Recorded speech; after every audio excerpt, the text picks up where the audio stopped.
Alors, bonjour à tous, déjà c'est ma toute première vidéo YouTube, donc je m'excuse par avance si jamais je cafouille un peu. Je voudrais parler en fait du métier d'ambulancier. Alors il y a déjà pas mal de vidéos YouTube qui circulent sur le sujet, elles sont intéressantes, donc je vous conseille de les voir tout simplement. Mais celle-ci sera beaucoup plus longue, au moment où je vous parle, je connais pas la durée de la vidéo, elle va faire au moins je pense une demi-heure, voire le double. Alors pas que les gens fuient, il y aura un timecode avec plusieurs sujets, sachant que la vidéo va aborder en fait deux sujets principaux. Le premier c'est celui qui me tient à cœur et c'est le motif de cette vidéo, c'est la raison d'exister de cette vidéo tout simplement, c'est parler du manque de respect des gens envers les ambulanciers, de nos conditions de travail, et décrire en fait simplement une journée type pour que les gens comprennent bien c'est quoi. Et pourquoi j'en viens à faire cette vidéo, pour que les gens puissent mettre à notre place et nous comprendre. C'est un ras-le-bol qui est quand même plutôt général dans le métier, hein, c'est pas un cas isolé, et je n'ai vu personne qui en parlait vraiment aussi longuement et aussi sérieusement, en fait. Par rapport à ça.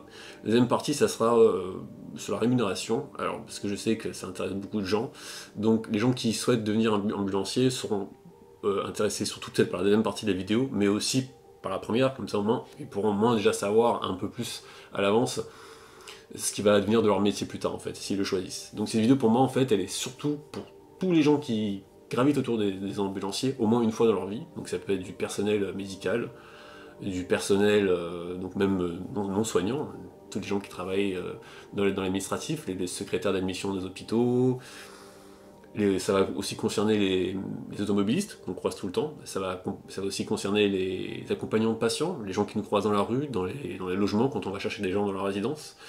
Donc moi, ma vidéo, elle veut parler de ça à ces gens-là en fait. C'est plutôt pour leur expliquer quelque chose et qu'ils le comprennent. Et la deuxième partie, qui va être plus basée sur le salaire, ça va vous permettre d'expliquer, de vraiment comprendre combien peut gagner un ambulancier, mais vraiment cette fois-ci plus poussé, et de manière peut-être plus précise que certaines autres personnes.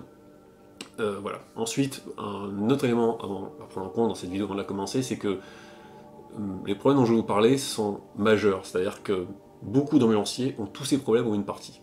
Mais ils dépendent aussi tout simplement de la taille de la compagnie d'ambulance pour laquelle vous travaillez, et aussi de sa position géographique. C'est-à-dire qu'une grosse compagnie d'ambulance dans un coin perdu de la France n'aura pas le même vécu qu'une grosse ambulance dans un coin très peuplé de la France, une grande ville, et une petite compagnie d'ambulance dans un coin perdu, et une petite ambulance dans un coin donc, où il y a beaucoup de trafic dans une grande ville, n'aura pas les mêmes vécus, mêmes ressentis. Par exemple, si des ambulanciers regardent cette vidéo et que je leur dis un ambulancier peut gagner plus de 3 000 € par mois, les gens vont être choqués, pour une partie d'entre eux, dire mais comment ça, c'est possible? Et puis si je leur dis il y a des ambulanciers qui pour 45 heures par semaine font un peu plus que le SMIC, d'autres personnes vont rigoler en me disant c'est quoi ce bordel, moi je gagne 3 000 €, voilà. Donc ça va dépendre, voilà, ça c'est un point où je vais le reprendre à chaque fois en disant attention à cette indication, en fonction de la structure et la taille de la société d'ambulance et de sa position géographique, ce sont des éléments à prendre en compte. Voilà. Donc je vais commencer par parler d'une journée type d'un ambulancier et nos conditions de travail. Alors déjà il faut savoir qu'un ambulancier ne connaît jamais ses heures de début et de fin de journée, de manière générale. C'est-à-dire qu'un ambulancier sait le soir à quelle heure il va commencer le lendemain. Vous voulez faire un repas en amoureux, faire une sortie cinéma, manque de bol, le soir on va vous dire demain tu commences à 5h, quoi. 5h du matin. Voilà. Ça c'est un problème. Donc vous ne savez pas aussi non plus à quelle heure vous terminez. Ce qui veut dire que vous ne pouvez jamais rien prévoir en fait dans votre vie. Ça peut paraître anodin dit comme ça, mais c'est très embêtant au quotidien. C'est-à-dire que vous êtes un employé de bureau, admettons, vous finissez tous les soirs à 17h, vous savez que si vous voulez prendre un rendez-vous médical, vous prenez un rendez-vous médical à 18h, et vous y serez. L'ambulancier, il sait jamais ça, il peut pas savoir, il ne sait pas. Il n'a pas de repère à ce niveau-là. Donc vous pouvez quasiment rien prévoir. Par exemple, moi il m'est arrivé de prendre mes rendez-vous pendant mes congés. Voilà. Je ne pouvais voir par exemple que certains types de médecins qui étaient dispo, parce que les médecins, des fois pour avoir rendez-vous avec eux, il faut attendre 3 mois à l'avance, donc j'anticipais mes vacances à telle date et je prenais un rendez-vous. Vous pouvez demander évidemment à votre responsable, votre patron, votre supérieur, de pouvoir placer une date précise en disant tel jour j'ai tel rendez-vous à telle heure. Votre patron peut essayer de faire un effort pour vous, mais au dernier moment, il peut vous dire je ne vais pas réussir à te libérer. Et puis il faut savoir qu'en général, quand vous demandez des services, tout dépend de la structure. ça peut être mal perçu, quoi. Voilà. Donc ça, c'est quelque chose qu'il faut prendre en compte. Un ambulancier ne sait jamais quand est-ce qu'il commence, et ne sait jamais quand est-ce qu'il finit, ou en tout cas, il le sait très vaguement. Il ne peut jamais savoir précisément. Si des ambulanciers voient cette vidéo et qu'ils disent « moi je sais », vous avez de la chance, mais vous êtes minoritaire. La deuxième chose aussi, c'est qu'un ambulancier a souvent peu de temps pour manger, et aussi, parfois, jamais le temps de manger. C'est-à-dire que moi, il m'est arrivé souvent de manger en conduisant, ou de manger en 10 minutes, et puis ça peut arriver que parfois, par chance, on ait 1 heure, il suffit qu'il n'y ait pas trop de travail, voilà. Mais ça arrive pas souvent, et ça dépend aussi des sociétés et des mentalités des entreprises. Donc, pour vous donner un exemple, imaginez que vous êtes toujours employé de bureau et que vous avez une pause de midi à 13h. Vous prenez votre pause, vous allez à la cafétéria, vous avez une salle pour vous reposer, vous mangez. Bon, c'est normal quoi, c'est même logique, c'est évident. Bon, dans les ambulances, ça c'est très rare, et pour beaucoup ça n'existe pas. En général, on va manger notre véhicule. Alors, manger un jour dans sa voiture, pourquoi pas, manger tous les jours dedans, voilà quoi. L'hiver, il fait froid, vous mettez le chauffage, mais votre ambulance elle est dans la rue. Il y a des gens qui habitent aussi dans la rue où vous vous garez. Vous pouvez avoir des gens qui vous disent « Vous pouvez couper votre moteur, ça fait du bruit, là ça fait 1/2 heure que ça tourne. » Alors coupez votre chauffage en hiver, surtout si vous êtes dans le nord, et pareil à l'inverse à l'été. Hein. L'été, dans le sud de la France par exemple, avec la clim c'est le minimum, et même avec le soleil qui tape fort, et une clim c'est parfois pas suffisant, il nous faut même de l'ombre. Donc pareil, du bruit, en fonction de là où vous êtes garé, vous pouvez gêner les gens. Il faut savoir que les ambulanciers mangent souvent dans leur ambulance, c'est vraiment pas du luxe. Essayez, même en fait dans votre métier, prenez-vous 1 heure de pause comme d'habitude, cette fois-ci, faites-moi plaisir, prenez un sandwich, allez dans votre voiture, garez au parking de votre société, et mettez-vous dedans pour manger. Et puis, mangez en 15 minutes, parce que vous allez être dérangé, parce que vous allez devoir partir travailler plus vite, parce que c'est ce qui arrive à l'ambulancier. Il va devoir couper des fois son repas pour partir à bloc pour faire un patient. Parce que les patients ont une consultation qui peut commencer à 11h, mais si elle finit à 12h30 que vous mangez à midi, vous n'allez pas attendre votre pause jusqu'à la fin pour récupérer le patient. Vous allez devoir direct. C'est pour ça que vous savez pas des fois aussi quand est-ce que vous finissez. Vous déposez quelqu'un en consultation le soir, tant qu'il n'a pas fini, vous rentrez pas quoi. Donc voilà, faites ça, mangez en 1/4 d'heure dans votre parking, dans votre voiture, en plein hiver, et dites-vous que il y a des ambulanciers qui font ça tous les jours, toute l'année en fait. Tout le temps. C'est fatigant. C'est vraiment fatigant.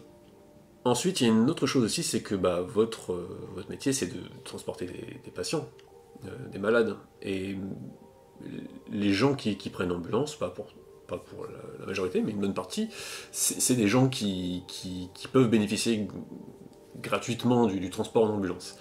Donc, ce sont des gens qui sont, pour certains, désœuvrés, désorientés, seuls, chez eux, et nous, on va les récupérer et on va les amener à leur consultation, par exemple. Mais c'est vraiment votre fardeau, dans le sens qu'ils, des fois, ils ne vont pas penser à tous les papiers qu'ils doivent prendre pour une consultation. Donc vous devez prendre tout ce qu'il faut, y penser à leur place, sachant que si vous oubliez un papier ou quelque chose, quand vous allez dans une structure de soins, vous êtes le seul intermédiaire avec votre patient. C'est-à-dire que vous allez au-devant d'un hôpital pour déposer quelqu'un, votre patient, la secrétaire qui va vous accueillir va vous demander le papier de la personne.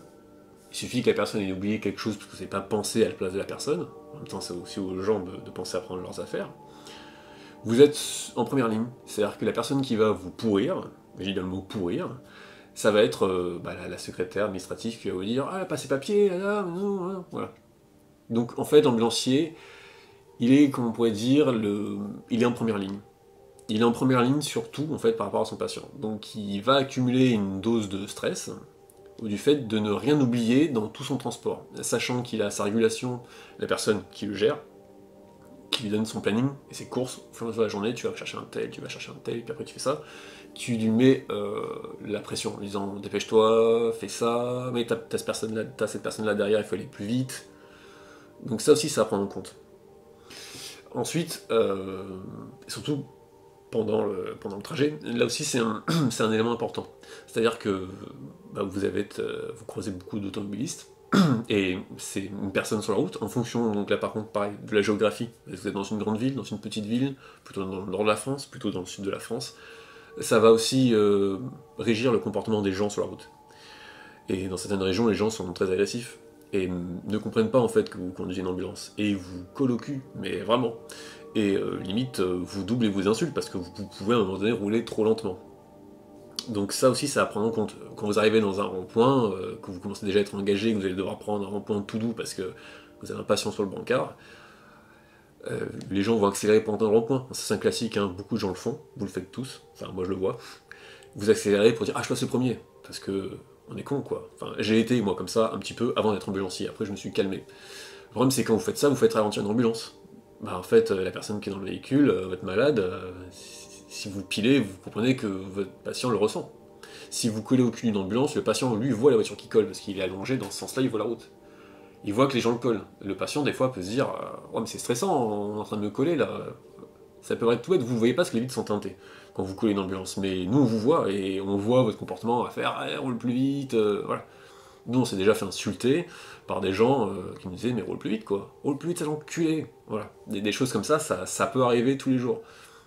Ensuite, quand vous arrivez aussi par exemple chez les gens pour les récupérer, des fois il y a des portails, vous n'avez pas les clés pour entrer, vous n'avez pas le bip, donc vous galérez devant le domicile des gens, parce que les gens des fois n'ont pas la présence d'esprit ou la possibilité de vous ouvrir. Je parle du patient évidemment, il ne peut pas le faire, c'est pas de sa faute. Donc vous galérez pour rentrer, et une fois que vous rentrez, vous essayez de vous garer en gênant le moins possible, enfin en tout cas moi c'est ce que je fais. Vous chargez votre patient, mais malheureusement vous avez bloqué quelqu'un, bah vous faites klaxonner, hein. Vous faites insulter, les gens s'en fichent complètement, des fois ils peuvent même vous jeter de l'eau sur le pare-brise, vous remontez les rétroviseurs, vous montez les essuie-glaces, parce que pendant 5 minutes vous avez dû prendre un malade, vous avez dû prendre votre chaise d'ambulancier, c'est une chaise où les deux ambulanciers portent le patient dans les escaliers, votre patient fait 120 kg, vous pétez le dos, vous descendez, puis vous voyez ça à l'arrivée, quoi. Voilà, ça c'est aussi le genre de choses que les gens ne comprennent pas, et une fois que vous arrivez à votre lieu de consultation, dans un hôpital, vous avez les gens qui font la queue pour aller à l'administration, donc vous prenez en fait un ticket pour ensuite votre patient attendre et faire votre rentrée, à savoir qu'en général, les ambulanciers sont prioritaires, on a des tickets prioritaires, c'est-à-dire que vous prenez un numéro, mais vous allez passer très vite. Des fois, vous n'avez pas ce système de tickets, et des fois, vous n'êtes pas forcément prioritaire, vous l'êtes, mais c'est mal indiqué. Bah, quand vous arrivez dans une file et que vous grugez les gens par défaut, parce que c'est comme ça qu'on fait dans les services où on peut le faire, les gens ne comprennent pas, et les gens peuvent aussi vous insulter et vous dire ah mais qu'est-ce que tu fais, je suis prioritaire, qu'est-ce que tu fais, c'est pas à toi, voilà. Les gens ne comprennent pas. Il faut savoir que ça, moi depuis des années que je fais ce métier, c'est quelque chose qui qui m'a vraiment affecté, à un tel point que des fois quand je faisais des admissions, c'était pas moi qui allais, c'est mon collègue. Parce que la peur du conflit avec les gens qui vont pas chercher à comprendre pourquoi vouloir passer devant, parce que vous n'avez pas que ça à faire, vous n'avez pas le temps, vous enchaînez les journées. Ça aussi c'est un problème. Donc maintenant, pour revenir sur la journée en général, un ambulancier, je parlais d'enchaînement, c'est-à-dire que vous savez pas quand est-ce que vous commencez, vous savez pas quand est-ce que vous finissez, vous savez pas si vous avez le temps de manger, et quand je vous expliquais les conditions pour manger en général, voilà, et surtout vous allez enchaîner. Vous allez enchaîner les personnes, vous êtes toujours prêt à décrocher le téléphone, et on va vous demander toujours de rouler plus vite, pour déposer les gens plus vite, pour aller chercher le patient suivant. Moi je fais partie de ceux, et je pense qu'on n'est pas très nombreux, parce que à essayer de rouler doucement. Parce que, pour deux raisons, déjà pour le confort du patient, et puis en fait, faut pas croire, les ambulances, en fait, elles sont pas confortables. On a l'impression que, mais les ambulances, c'est des utilitaires transformés en ambulances. Alors, elles sont transformées à l'intérieur, il y a une cellule adaptée pour l'ambulancier, avec une attache pour le brancard, avec un siège particulier, avec des rangements particuliers, avec tout le matériel nécessaire de l'ambulancier. Mais le véhicule en lui-même, c'est un véhicule standard transformé. Donc qui dit standard dit en général, pas tout le temps, mais très souvent, suspension standard.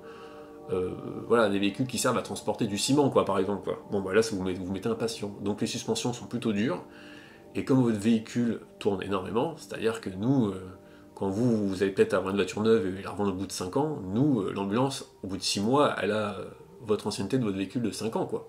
Parce qu'on va faire des milliers de kilomètres par mois, en fait. Donc, les suspensions morflent. Donc les véhicules sont durs, et moi, je ne transporte pas des sacs de patates, donc les gens, je conduisais plutôt souple et plutôt assez lentement pour leur confort. Et ça, c'est quelque chose qui n'est pas partagé par la majorité des ambulanciers, c'est pour ça on dit souvent que les ambulanciers roulent comme des connards, et là je suis d'accord avec vous, c'est pas totalement faux. Ils roulent vite, pas fort. Il y en a qui roulent vite et comme des connards, c'est-à-dire incivilité, risque, et puis il y en a qui roulent, on va dire, correctement, mais vite, trop vite. Parce que ces gens-là, il faut pas leur en vouloir à ces ambulanciers-là. Ils sont en général employés et ils ont le stress de ce qu'on leur dit de faire. Et après, c'est une habitude. Beaucoup d'ambulanciers, des fois, même quand ils n'ont pas le stress ou la rapidité, roulent vite. Parce qu'on leur a appris à faire comme ça, parce qu'ils ont toujours fait comme ça, parce qu'on leur dit que c'était normal. Moi, je me suis toujours battu contre ça et ça m'a mis en défaut avec des employés, des patrons, mais je m'en fous. Et j'ai toujours roulé à mon rythme. Bon, on m'a cassé du sucre dans le dos pour ça. Mais c'est pas grave. Moi, ce qui comptait, c'est que moi, je garde mes points. Parce que depuis quelques années maintenant, on est obligé de dénoncer les employés. Avant, c'était la société qui payait l'amende et c'était fini. Maintenant, et on ne perdait pas de points parce que c'était la société qui prenait. Maintenant, c'est nominatif, quoi. Donc si votre patron ne vous dénonce pas, il prend 500 € d'amende. Donc il est bien obligé de vous dénoncer. Après, peut-être qu'il paye l'amende ou pas, mais des points, il y a bien quelqu'un qui les perd. Vu le nombre de points qu'on a et la vitesse à laquelle on peut les perdre, voilà. Bon, bah moi, en plusieurs années, je crois que j'ai dû perdre 2 points, maximum 3 points en 11 ans de métier, ce qui est plutôt un record. Sachant que là, ça doit faire des années que j'en ai pas perdu. Donc sur la conduite, euh, c'est vrai, les ambulanciers roulent vite et ils ont perdu cette habitude de vouloir rouler plus doucement. Et moi je m'efforce de le faire, mais c'est compliqué. Donc ça c'était vraiment la partie principale de la vidéo, et donc pour conclure sur cette partie-là, c'est ce qui résume mon ras-le-bol, c'est-à-dire que c'est un métier très stressant, avec des conditions très difficiles, qui fait que vous êtes surmené. Et dans les services, on trouve des gens hostiles, que ce soit aux admissions, un peu moins le personnel soignant, mais ça dépend. Mais ces gens en fait ne se rendent pas compte dans quel état on est. C'est-à-dire que les ambulanciers, pour vraiment en terminer là-dessus, font beaucoup d'heures. Les ambulanciers ne font pas 35 heures, c'est très rare. Ils font au minimum 45 heures. Et ça peut aller jusqu'à 60 et plus. Voilà. Donc, quand vous croisez une personne qui travaille dans les bureaux, dans un hôpital, ou une infirmière qui va faire des journées de 12 heures, oui, elle va faire 12 heures, mais elle va faire 12 heures sur une semaine de 36 heures. 35 heures, 36 heures. Donc elle va faire 3 fois 12 heures. Elle va travailler 12 heures 2 fois et avoir 3 jours de repos et faire un jour. Non, l'ambulancier, il va faire 12 heures tous les jours, quoi. Du lundi au vendredi. Voilà. Donc ça, c'est vraiment une fatigue qu'il faut prendre en compte. Un surmenage par rapport à la qualité du travail qu'on a au quotidien.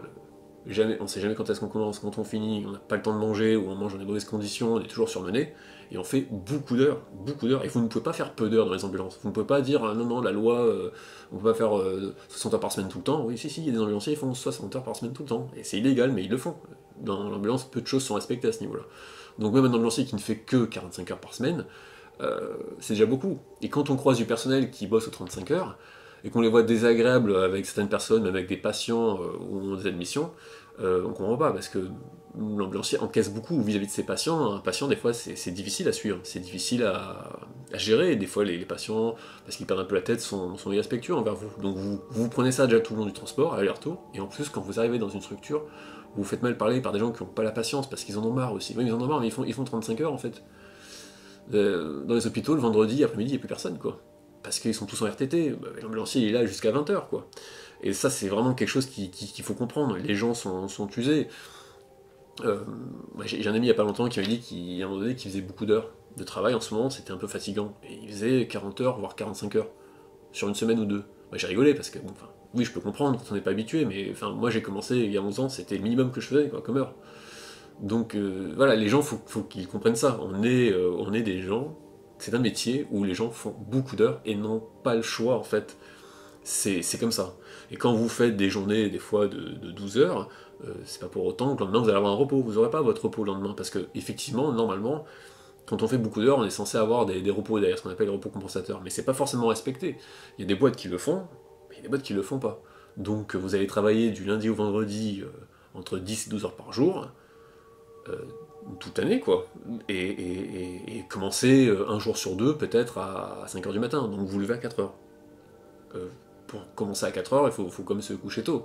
Donc ça veut dire que votre vie de famille et votre couple va en pâtir. Parce que quand vous allez voir vous coucher tôt pour vous lever tôt, votre conjoint, votre conjointe va pas forcément suivre, vouloir suivre. Et ça, c'est vraiment quelque chose qu'il faut prendre en compte. La fatigue, c'est vraiment très compliqué, quoi. Donc maintenant, pour parler des salaires. Alors, un ambulancier peut gagner, parce qu'il fait beaucoup d'heures, peut gagner entre un petit peu plus que le SMIC et jusqu'à 3 fois le SMIC. Alors, en se basant que le SMIC net, c'est 1200 € par mois, plus ou moins. Tout ça, c'est très relatif. C'est-à-dire qu'en fait, Si vous êtes dans une société où vous faites peu d'heures, si vous faites vos 35 heures par semaine, vraiment plutôt rare, très très rare, j'en ai quasiment pas connu, moi, des gens qui faisaient ça dans les ambulances, bah, effectivement, le taux horaire d'un ambulancier, qu'il soit diplômé ou simplement auxiliaire, donc l'auxiliaire c'est le premier diplôme d'ambulancier, on va dire c'est un sous-diplôme, et après vous avez le DEA, donc le diplôme d'état d'ambulancier, qui est le vrai diplôme, le grand diplôme, vous allez avoir un petit écart de salaire sur un taux horaire, c'est-à-dire que un ambulancier auxiliaire aura un taux légèrement supérieur au SMIC, à quelques centimes près, et un diplômé aura une dizaine de centimes de plus qu'un sous-diplômé, quoi. Voilà, pour vraiment caricaturer. Donc si vous faites 35 heures par semaine, vous allez faire votre SMIC un peu plus. Pourquoi? Parce que les ambulanciers ont des primes ont parfois des primes qui tombent tous les mois. Une prime parce que vous n'avez pas abîmé le véhicule, puis il peut y avoir une société qui ne donne pas cette prime-là, mais qui donne une prime parce que vous entretenez vos habits pour le travail. Donc ça peut être peut-être une prime de 50 euros par mois, une prime peut-être de 100 euros par rapport au véhicule. Donc vous avez toujours en général une prime qui va vous augmenter ce SMIC en fait. Et aussi vous pouvez aussi avoir des paniers repas, alors, sachant qu'un panier repas, il y a plusieurs montants, qu'en général les patrons ne respectent pas les montants qui devraient être donnés, hein, ça peut aller de quelques euros à 12 euros. Donc voilà, savoir que si vous avez un panier repas qui est à peu près 8 euros, ce qui est en général la moyenne de ce qui est donné, bah, vous travaillez à peu près 22 jours par mois, 22 euros x 8, voilà. Donc vous savez que vous avez un peu plus d'une centaine d'euros de panier repas, avec aussi en plus ou pas des petites primes d'entretien du véhicule. Donc ces choses-là, qui ne sont pas obligatoires et qui dépendent de la société pour laquelle vous êtes, vont forcément en fait augmenter votre SMIC parce que votre taux horaire est légèrement supérieur au SMIC, surtout si vous êtes diplômé, plus ces primes vont vous augmenter. Donc un ambulancier normalement ne peut pas faire moins de 1400 euros. Voilà. 1400 euros, c'est vraiment pour un ambulancier qui fait très peu d'heures, on va dire, et qui a quelques-unes de ces primes. Ensuite, vous pouvez tripler ce montant. Alors ça peut paraître excessif comme ça, mais oui, parce qu'un ambulancier fait beaucoup d'heures.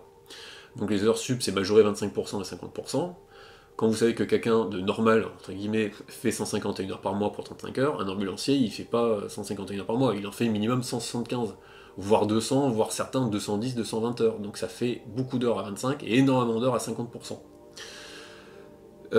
Donc ceci avec en plus les paniers repas et peut-être des petites primes éventuelles par rapport à l'entretien du véhicule ou pas, selon les sociétés, vont augmenter considérablement votre salaire, mais c'est mérité, vous faites des heures pas possibles.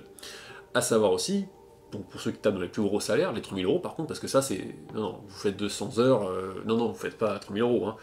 Par contre, si un ambulancier arrive à négocier son taux très bien, c'est-à-dire au-dessus de la moyenne, c'est-à-dire qu'un ambulancier diplômé est un peu en dessous, un peu en dessous de 11 euros de l'heure, s'il arrive à avoir un taux à 12 euros, ce qui est possible, ce qui est un très beau taux, là déjà ça va l'aider à augmenter son salaire, il n'atteindra pas les 3000 euros non plus normalement. Ce qui va le faire, c'est le paiement des repos compensateurs. Comme je disais un petit peu avant dans la vidéo, quand vous faites beaucoup d'heures, en fait, normalement vous avez un nombre d'heures par an maximum, c'est-à-dire 220 heures. Quand vous faites 220 heures dans l'année, avec l'ambulancier, en 4 mois c'est fait, quoi. Toutes ces heures au-delà doivent être récupérées normalement ou payées. Donc pour ma part, moi ça m'est jamais arrivé, on ne me les a jamais payées ou données. Bon, j'ai fait le calcul, ça ferait pas mal de milliers d'euros qu'on me devrait. Donc en fait, si vous êtes dans une société qui vous paye ça, vous allez avoir une ligne supplémentaire. Ils vont vous dire, bon, t'as fait trop d'heures, je dois te faire des repos compensateurs, mais je ne peux pas te les donner, ou je ne veux pas te les donner, donc je suis au moins obligé de te les payer. J'ai vu, parce que bon, les ambulanciers parlent beaucoup entre eux, il y a des réseaux, il y a des réseaux sociaux, hein, beaucoup d'ambulanciers qui parlent sur Facebook, etc. Donc on a des exemples de fiches de paye.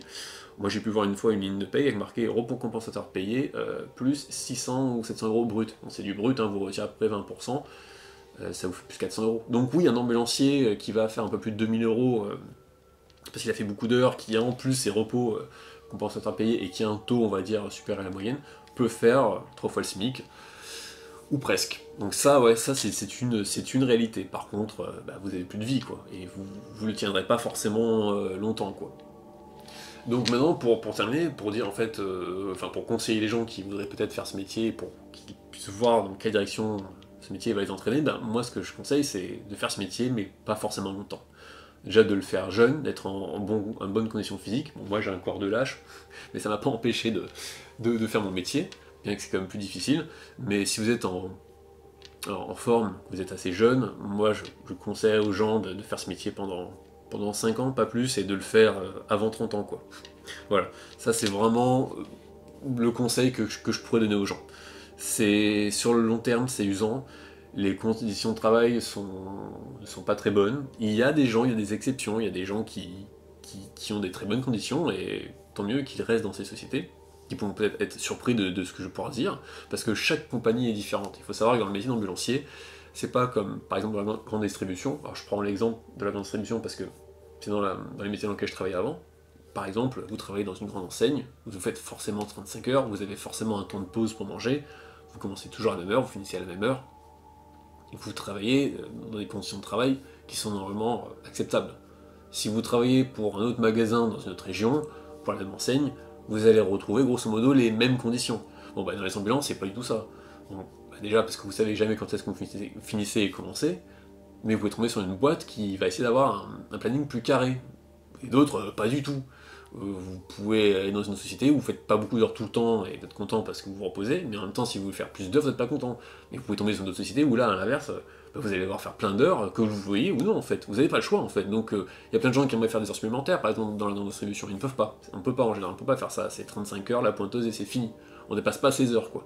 Ah bah là, dans les ambulances, c'est sûr que si vous voulez un métier où vous n'êtes pas vraiment diplômé, vous voulez faire des heures et être bien payé, alors bien, bah, si toutes les heures sont payées et qu'en plus on vous paye les repos compensateurs que vous êtes censé prendre pour vous reposer mais qu'on vous les paye, faire ça un temps, oui, c'est le métier qui est fait pour vous, si vous êtes peu diplômé. Mais c'est pas... Parce que pour le reste, non, c'est pas un métier très enrichissant, par exemple. C'est beaucoup de choses que j'entends, tout, vous êtes auprès de votre patient, non, c'est pas enrichissant. Se faire insulter par les gens dans les services hospitaliers, se faire insulter par les patients, j'exagère un peu, mais se faire souvent manquer de respect, non, c'est pas un métier enrichissant. C'est pas un métier intéressant non plus, parce qu'un ambulancier ne fait pas forcément de l'urgence tout le temps, et ne transporte pas des gens forcément intéressants. Moi, en 11 ans, j'ai dû transporter 3-4 personnes qui ont été pour moi enrichissantes. Des gens qui étaient entre guillemets importants ou avaient des métiers importants, j'en ai fait quelques-uns, très peu, ils m'ont appris des choses, mais pour le reste du temps, vous tombez sur des gens très âgés. Bon, c'est normal, hein, mais c'est pas des gens qui vont vous enrichir. Quand ils ont Alzheimer ou quand ils vous vomissent dessus, et quand vous faites ça toute la journée sans s'arrêter de la journée, et que vous n'avez pas le temps de manger, et que vous êtes éreinté de vos journées sans fin, c'est pas un métier enrichissant. Donc ça, c'est un mythe. Les gens qui disent ça, s'ils le pensent, tant mieux pour eux, mais c'est rarement le cas, quoi. Et aussi pour ceux qui disent qu'on fait pas un métier pour l'argent, on fait ce métier par passion. Bah, si on a des bonnes conditions de travail, qu'on est heureux et que notre patron nous respecte sur notre qualité de travail, oui, on peut le faire par passion, mais on fait surtout son métier pour l'argent, et pour l'argent qu'on mérite. Donc si on est bien payé par rapport à la labeur qu'on effectue au quotidien, alors oui, ça vaut le coup. Mais en général, il y a toujours une injustice. Il y a une injustice dans le travail, par rapport au comportement des gens qui sont avec vous, vos collègues, votre supérieur, ou une injustice dans le salaire. Comme, voilà, moi, mes repos compensateurs, toutes les heures sup que j'ai faites, on ne me les a jamais payées. Et ça représente des milliers d'euros, ou des nombreux mois de vacances non pris. J'ai fait le calcul et ça fait mal. Je pourrais, avec cet argent, j'aurais pu m'acheter une voiture par exemple. Voilà. Enfin, là au moins c'est plus clair comme chiffre. C'est très très impressionnant. Ou alors j'aurais pu avoir presque un an de vacances, avec toutes les heures sup que j'ai faites. Ou de congés payés. Voilà. Ça c'est étalé sur 11 ans de métier, hein. Donc c'est sûr, ça peut faire beaucoup, mais ça compte. Ça en compte vraiment, quoi. Donc voilà, et puis un problème aussi dans le métier au quotidien où il faut faire face, hein, dans ce métier. Alors il y a des conflits dans tous les métiers, donc ça c'est plus banal, mais il y a ce que j'appelle, j'ai mis un nom à ça, j'appelais ça le syndrome de l'équipe B, c'est-à-dire que dans les ambulances vous avez plusieurs véhicules, vous avez plusieurs équipages, et puis vous avez une personne au-dessus de vous qui vous gère, on appelle ça un régulateur. Les structures en général les ambulances souvent sont petites. Et l'ambulance, c'est souvent une grande famille. Donc c'est un métier où, par exemple, tout le monde peut se connaître, et c'est un métier qui est très demandé aussi. Il y a une pénurie d'ambulanciers et un ras-le-bol. Donc un ambulancier diplômé peut se faire embaucher sans CV, quoi. On le prend direct. On va lui dire, mais on vous cherche déjà depuis hier, quoi. Si on aurait pu vous embaucher la veille, ça aurait été mieux, quoi. Il y a vraiment une forte demande, peut-être aussi en fonction des régions, mais un ambulancier diplômé, c'est très recherché, donc ça c'est bien. Du bouche à oreille, vous trouvez du travail très rapidement, hein. Surtout pour les diplômés, je parle. Donc ça c'est pas mal. Après le bouche à oreille, ça a double sens. C'est-à-dire que si vous merdez, bah, si vous n'êtes pas quelqu'un de bien, ou si on vous fait une mauvaise réputation, ça peut aussi vite se savoir. Ça c'est un autre problème. par exemple, pour reparler donc du syndrome de l'équipe B, c'est-à-dire que vous travaillez avec des collègues, ça se passe bien, tout le monde se connaît plus ou moins dans la société, il y a toujours des privilégiés, il y a toujours des conflits, des tensions, mais si par exemple on considère que vous ne faites plus l'affaire, à juste titre ou pas à juste titre, vous allez passer dans l'équipe B, c'est-à-dire l'équipe B, c'est-à-dire que vous êtes toujours les personnes qui allaient finir plus tard que les autres, et vous allez toujours être la personne dont on va se foutre votre gueule, c'est-à-dire que l'ambulancier, lui, fait ses patients tout au long de la journée, mais il ne sait pas ce qu'il a après, il ne sait pas vers quelle heure il va finir. Donc en fait, le chef de l'ambulancier, le régulateur, peut très bien décider que cet équipage-là qui ne l'aide pas, donc l'équipe B, quoi, la deuxième, quoi, la seconde équipe, quoi, c'est pour ça que j'ai dit l'équipe B, va être relayé toutes les courses les plus tard, c'est-à-dire qu'il aura toujours des patients à faire, à transporter tardivement, mais sans le savoir, c'est-à-dire qu'il va se faire une semaine, l'équipe A va finir toujours avant, l'équipe B va toujours finir après. Et ça, quand on est dans une ambulance, on ne peut pas se rendre compte de ce qui se passe au-dessus. On en arrive avec l'expérience et le temps, et en connaissant les patients qu'on a et les habitudes, parce qu'il y a des transports qui sont assez habituels, qui se répètent tout le temps, avec les mêmes patients, et les mêmes horaires. On peut se dire, attends, là j'ai transporté cette personne-là tard, ce jour-là, ce jour-là, ce jour-là, mais je comprends pas, qu'est-ce qu'ils font les autres? Donc ça, c'est aussi un problème dans ce métier-là. Si vous êtes dans les vilains petits canards d'une société, on peut vous donner encore moins de temps pour manger le midi, et on peut vous faire toujours finir tardivement pour se venger, ou parce que vous n'avez pas voulu faire quelque chose, et vous avez peut-être dit, non mais là j'aimerais bien avoir un peu plus de temps pour manger, s'il te plaît, 15 minutes pour manger, c'est tout ce qu'on demande. Si vous faites des choses comme ça, et pour toute autre raison, vous serez relayé à l'équipe B, donc quand vous êtes le mauvais élève d'une compagnie, vous allez devoir malheureusement en changer. Donc ça c'est quelque chose dans ce métier qu'il faut savoir. Comme les heures ne sont pas définies de travail, on peut abuser en fait de vous, et on peut privilégier des gens, et en plus vous ne le remarquerez pas. Donc voilà, pour terminer cette vidéo, je vais vous parler d'une toute petite anecdote. Un jour, je devais chercher un patient en kiné, c'est-à-dire qu'il avait terminé sa séance de kiné, et je pouvais pas me garer, et je trouvais aucune place. Donc je me gare en double fil, et mon collègue part chercher le patient. Je suis sur ma voie, il me reste encore une voie en fait pour que les gens puissent circuler, donc je gêne, on va dire, pas trop. À ce moment-là, je savais que j'avais pas le temps de manger, comme je disais en début de vidéo, et je me suis dit, le temps que mon collègue aille chercher le patient, j'ai 5 minutes. En 5 minutes, je vais manger, c'est possible, on peut y arriver. Quand on est ambulancier, on devient bon à ce jeu-là. Je prends mon sac avec ma nourriture, j'ai un sandwich, je le sors, je dis voilà, j'ai 3 minutes, 3 minutes. Je commence à croquer, et là, à ce moment-là, une voiture qui me double, il y a plein de voitures qui passent à côté, une voiture de police qui ralentit, qui se met à ma hauteur, une policière qui me regarde, la passagère, et moi je suis comme ça, elle me regarde, elle me dit rien, et elle fait... Après, rien d'autre, et il trace. Voilà. Si je vous avais raconté cette anecdote en début de vidéo, sans vous expliquer maintenant tout ce que vous savez, en vous mettant vous en fait, à la place de la policière, qu'est-ce que vous aurez pensé? Et maintenant, en fait, maintenant que vous savez tout ça, par rapport à cette situation vécue, qu'est-ce que vous pensez? Pour moi, en fait, cette anecdote, ça résume tout le métier d'ambulancier, en fait, toute l'incompréhension qu'il peut y avoir vis-à-vis de ce métier, et toute notre colère ou notre haine. Parce que moi, à ce moment-là, en fait, quand j'ai voulu manger et que j'ai vu ça, et que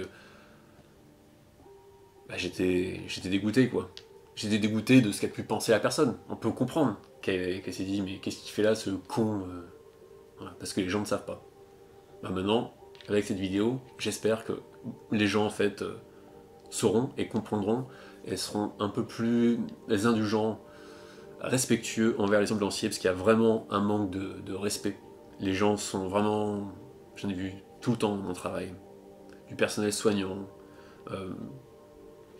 des passants, des gens qui comprennent pas pourquoi vous garez là avec l'ambulance, que vous devez déposer quelqu'un qui vous insulte. C'est du vécu vraiment, et je ne comprends pas, parce que dans les autres pays, alors le métier d'ambulancier est quand même très différent, c'est des gens quand même plus qualifiés, on va dire c'est un autre monde les ambulances, mais les gens sont différents. Moi quand je croise quelqu'un sur la route et que c'est un Italien, alors les Italiens roulent pas vraiment bien, ils roulent un peu n'importe comment. Par contre, quand je vois un Italien et que j'arrive dans un rond-point, limite il s'arrête pour me laisser passer. Et je suis choqué. Ils considèrent pas le métier de la même manière apparemment, voilà. Et il y a d'autres pays où les gens sont aussi plus respectueux. Non, lui, le français, il va accélérer, quoi. Et il va vous insulter. Et c'est du vécu. Et voilà. C'est vraiment quelque chose que je voulais dire, et que je voulais expliquer dans cette vidéo, et j'espère que ça sera su, et que les gens pourront se faire vraiment une opinion différente sur les conditions du métier. Voilà, je vous remercie.